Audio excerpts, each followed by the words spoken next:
In fairy tales, dreams do come true. Little girls can grow up to marry handsome princes and live happily ever after in beautiful palaces where they have delightful children of their own and in time become queen to rule with wisdom and grace.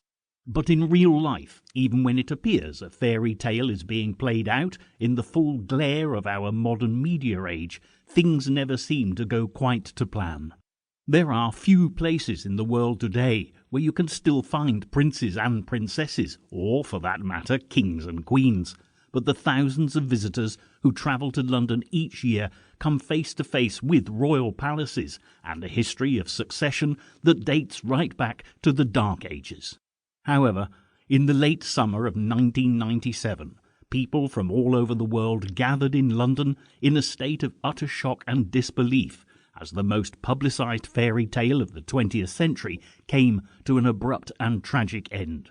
In the early hours of Sunday the 31st of August, a shocking news story began to unfold, with the world press agencies on red alert.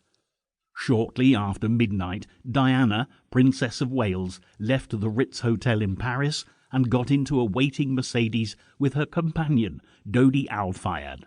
Speeding off into the night, to escape waiting reporters, the car crashed at high speed in the Place de l'Arme road tunnel.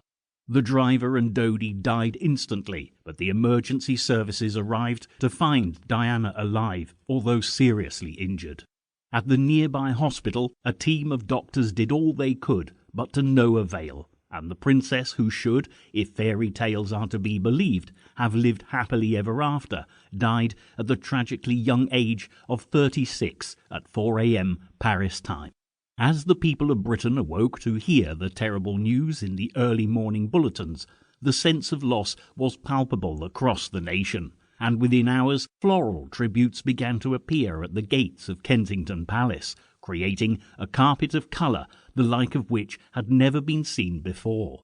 The one question upon everyone's lips was quite simply, how could this have happened? Despite the fact that Diana had been divorced from the Prince of Wales for the past year and had relinquished her HRH status, she was still officially a member of the royal family, as the mother of the second and third in line to the throne. For the great British public, Diana was as much England's Rose as she had ever been, and with her increased charity work remained one of the most popular of all the royals. Almost instantly, the conspiracy theories began to take flight, and PR for the House of Windsor hit an all-time low when the beautiful young woman, tipped to lead the royal family into the 21st century, was instead laid to rest in the grounds of her ancestral home, Althorpe, in Northamptonshire.